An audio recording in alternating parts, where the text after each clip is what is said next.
The second chapter. Enter Arabella, a brand new pair of kicking boots. Free treasure, what a steal. From the daring diary of Captain Flashpowder. Creature, whimpered Stitchhead, dragging himself to his feet. He looked around, but all he could see was rubble.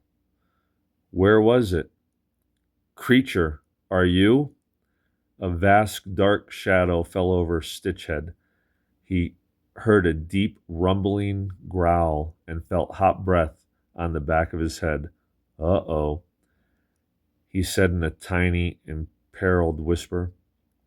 He turned slowly to see the octo-monster looming over him. Grrr! The octo-monster roared in Stitchhead's face, almost knocking him over with the force and foulness of its breath. Stitchhead stared into the beast's mouth, frozen with fear. This was the end. Silvery drool dripped like syrup from the octo-monster's 100-toothed jaws as it closed in. Hey, snot breath, don't make me come down there and smash your nose off, came a cry. The octo-monster whirled around and looked up at the hole in the ceiling. There, standing on the edge, was a thin, scruffy-looking girl. Arabella, whispered Stitchhead, peering up. Arabella was a girl from Gruber's Nubbin, and, except for the professor, was the only human being Stitchhead could call a friend. Unlike the other townfolk, Arabella couldn't get enough of the monstrous creatures and mad things in Castle Grotskew. In fact, Stitchhead was pretty sure she wasn't scared of anything, even if she was about to be eaten. Arabella, get out of here, shouted Stitchhead. Run! Groar! The octo-monster reared up to its full height, its tentacles flailing madly, but Arabella didn't budge.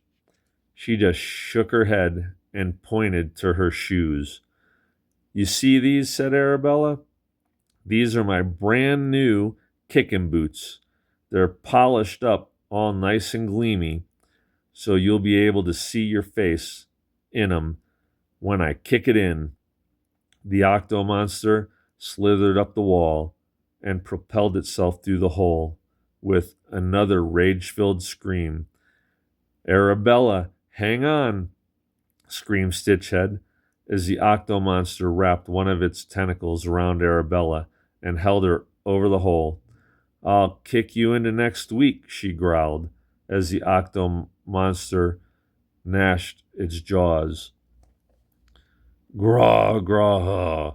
Suddenly the octo-monster shook its head and rubbed its huge black eyes with two of its tentacles. My dear child, I must apologize unreservedly for such improper behavior, it said in a soft, eerily polite tone. I cannot for the almost life of me imagine what could have prompted such abominable conduct. Although I confess I don't remember anything at all, even my own name. I simply must choose one. Being nameless feels quite unseemly. Tell me about it, sighed the creature.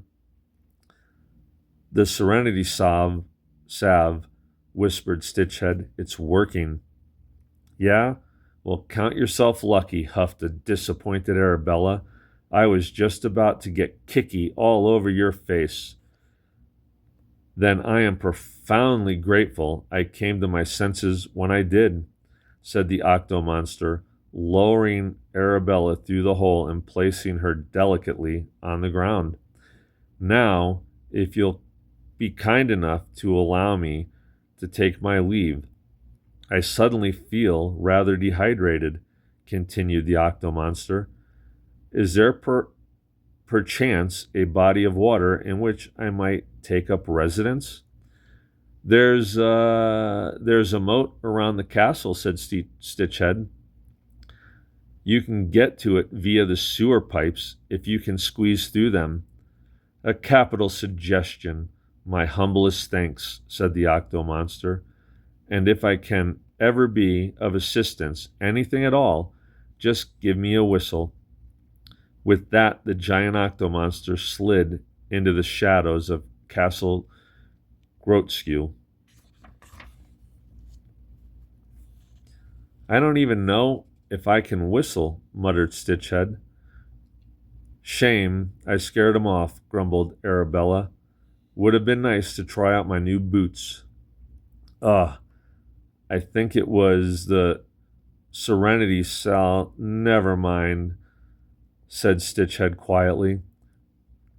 Thanks for... Wait, where's the creature? Creature, answer me. Are you... That was great, boomed the creature, clambering out from under a mound of rubble. I haven't fallen through a hole onto my head in weeks. It really clears out the cobwebs. Hi, Arabella. I like your boots. But how did you get into the castle? Got my own key made, replied Arabella, showing off a large key around her neck. Good thing, too, because that monster was going to swallow Stitchhead like a pickled egg. So, you thought of a name for yourself yet? I've narrowed it down, boomed the creature excitedly.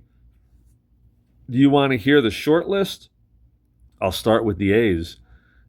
Abraham, Albatross, Albert, Alfred, Algernon, Alvin, Angela, Angelina, Angelo, Antelope, Archibald, Arthur.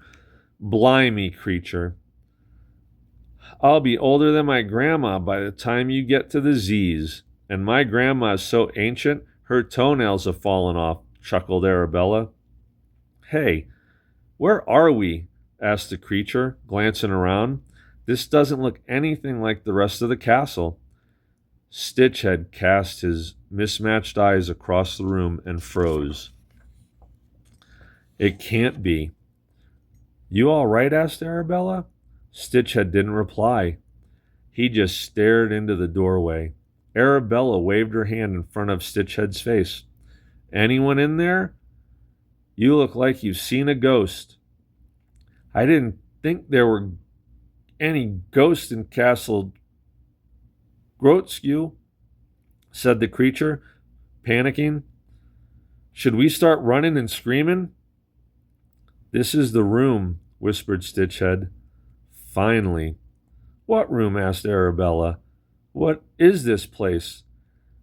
This is my master's, the professor's, old playroom, said Stitchhead. This is where I was created.